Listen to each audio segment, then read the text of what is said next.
सड़ रहा है कैसे पता करें? दोस्तों, एनर्जी से ही हमारी पूरी बॉडी काम कर पाती है और एनर्जी हमें मिलती है फूड से, और डाइजेस्टिव सिस्टम की मदद से ही हम फूड का एनर्जी में कन्वर्ट कर पाते हैं। हम तो सिर्फ खाना खाते हैं और वॉशरूम जाकर वेस्ट को बॉडी से बाहर निकाल देते हैं, लेकिन खाने से लेकर वॉशरूम जाने तक हमारा डाइजेस्टिव सिस्टम बहुत ही ज्यादा मेहनत करता है। और इस वीडियो में हम यही देखेंगे कि डाइजेस्टिव सिस्टम काम कैसे करता है। डाइजेशन तो खाना खाने से पहले ही शुरू हो जाता है। जब हम खाने के बारे में सोचते हैं तभी हमारे मुंह में पानी आ जाता है। वो पानी नहीं होता है, उसे सलाइवा कहते हैं। जब हम खाना चबाते हैं तब दांत की मदद से हम फूड को छोटे छोटे पीसेस में ब्रेक कर देते हैं और साथ ही खाना और सलाइवा मिक्स हो जाते हैं।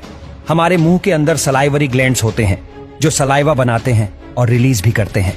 सलाइवा में कुछ एंजाइम्स होते हैं जो कार्बोहाइड्रेट्स और फैट्स का डाइजेशन मुंह के अंदर ही शुरू कर देते हैं, और सलाइवा की मदद से खाना सॉफ्ट और स्मूथ हो जाता है, जिससे ये फूड पेट में आराम से जा पाता है।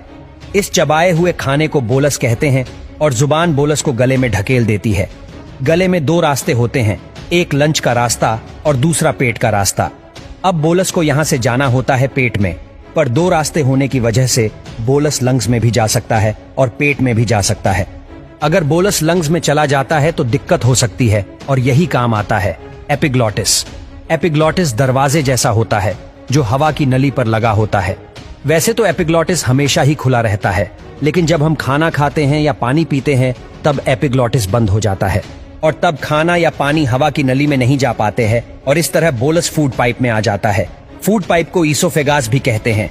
फूड पाइप 25 सेंटीमीटर जितना लंबा होता है और फूड पाइप अंदर से इलास्टिक जैसा होता है, और इसी वजह से फूड पाइप बोलस को पेट में ढकेल पाता है, और सलाइवा की वजह से बोलस बिना अटके फूड पाइप से आसानी से गुजर पाता है। फूड पाइप के एंड पर कुछ मसल्स लगे होते हैं जो फूड को यानी बोलस को वापस फूड पाइप में जाने से रोकते हैं। इन मसल्स को LES लोअर ईसोफेगास स्फिंक्टर कहते हैं। जब LES रिलैक्स हो जाते हैं तब बोलस पेट में आ जाता है। पेट में पहुंचने के बाद बोलस की पिटाई शुरू हो जाती है। हमारा पेट खाने को सिर्फ होल्ड नहीं करता है, बल्कि एक ग्राइंडर की तरह फूड को पेस्ट में बदल देता है, और इसी इलास्टिक पावर की मदद से स्टमक फूड को पेस्ट में बदल पाता है। स्टमक अपनी इलास्टिक पावर से फूड को इधर उधर ढकेलता है, जिसके कारण फूड पेस्ट में बदल जाता है, और पेट में एसिड भी होता है, और वो एसिड है HCl हाइड्रोक्लोरिक एसिड। दोस्तों, HCl बहुत ही ज्यादा स्ट्रांग होता है, और पेट के मसल्स को HCl से बचाने के लिए पेट में म्यूक्स रिलीज किया जाता है, जो HCl को पेट के मसल्स के साथ रिएक्ट करने नहीं देता है। HCl का काम होता है फूड को डाइजेशन के लायक बनाना, और दूसरा काम होता है डाइजेस्टिव एंजाइम्स बनाना। HCl के कारण पेप्सिन एंजाइम बन पाता है, जो प्रोटीन्स को एमिनो एसिड में बदल देता है, और फूड में जितने भी बैक्टीरिया होते हैं सभी पेप्सिन की वजह से मर जाते हैं, और फिर दूसरा एंजाइम्स रिलीज होते हैं जो फैट्स को और कार्बोहाइड्रेट्स को डाइजेस्ट करने लायक बनाते हैं। तो पेट में फूड 6 से 8 घंटे के लिए रहता है, और इन 6 से 8 घंटे में फूड लिक्विड में बदल जाता है। इस लिक्विड को काइम कहते हैं।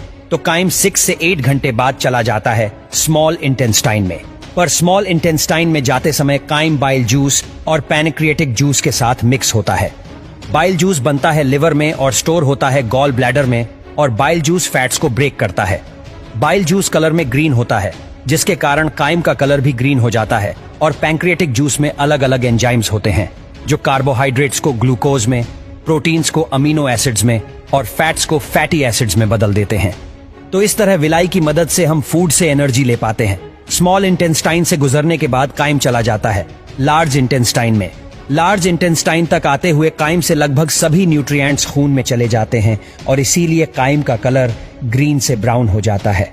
ब्राउन काइम में अभी भी कुछ न्यूट्रिएंट्स और फाइबर्स होते हैं, और फाइबर्स को हम डाइजेस्ट नहीं कर पाते हैं, और यही हमारी मदद करते हैं माइक्रोब्स, बैक्टीरिया।